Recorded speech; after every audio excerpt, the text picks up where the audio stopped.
다낭성 난소 증후군은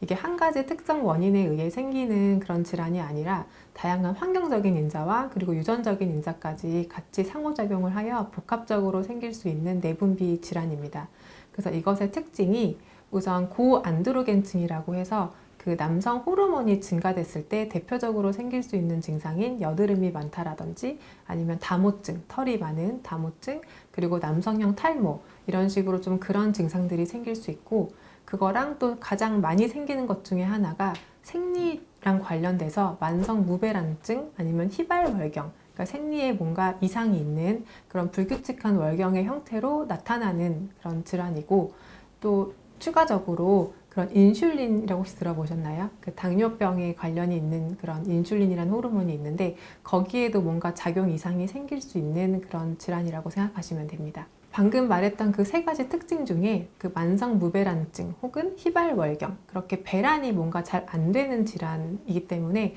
그것은 사실 직접적으로 난임과 연관성이 있을 수 있습니다. 사실 배란이 돼야 임신이 되는 건데 다낭성 난소 증후군 환자 같은 경우에는 배란이 잘 이루어지지 않기 때문에 이런 경우에는 꼭 병원에 방문하셔서 배란을 좀 유도시킬 수 있는 그런 치료들이 필요하고, 그래서 우리가 대표적으로 좀 처음에는 약으로 사용을 해서 배란을 유도시켜 볼 수 있고, 조금 더 나아가 주사제 같은 걸 또 이용을 해서 배란을 시켜볼 수 있는데, 그럼에도 불구하고 배란이 잘 안 되시는 분들이 있습니다. 그래서 그런 경우에는 뭐 시험관 시술도 생각을 해볼 수 있는 거고, 또한 그 전문의 처방하에 인슐린을 조절해 줄 수 있는 그런 그 약이라든지 주사제를 통해서 혈당을 좀 조절을 해보면 또 배란이 잘 되는 경우들도 있습니다.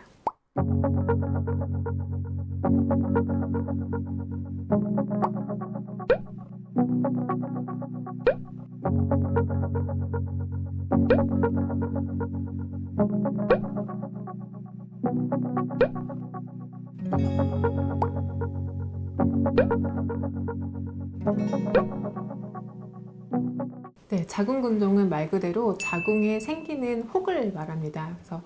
어떤 원인이라고 딱 밝혀져 있지는 않지만 뭐 여성 호르몬에 좀 관련이 있다라고도 되어 있고, 그래서 그런 혹들이 자궁 어디에도 다 생길 수 있습니다. 자궁근종은 자궁 위치에 어디에 생기냐에 따라 좀 크게 세 가지 형태로 나뉠 수 있는데요. 그 자궁 안에 내막으로 돌출된 자궁근종을 점막하 근종이라고 하고, 자궁 근육층 내에 존재하는 근종을 자궁 근육층 내 근종, 그리고 자궁 바깥으로 돌출된 근종을 자궁 장막하 근종이라고 저희가 이제 정의를 하는데, 보통 난임에 문제가 되는 거는 한 5에서 10% 정도 발생하는 자궁 점막하 근종이 보통 문제를 일으킵니다.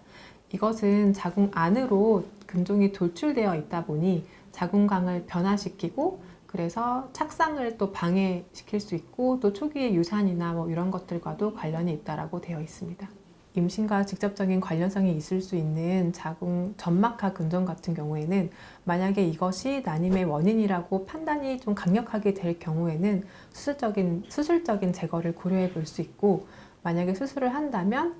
충분히 자궁이 이제 회복되고 아물 수 있는 시간이 좀 필요하기 때문에 한 3에서 6개월 정도 뒤에 다시 임신 시도를 해보는 것이 필요합니다.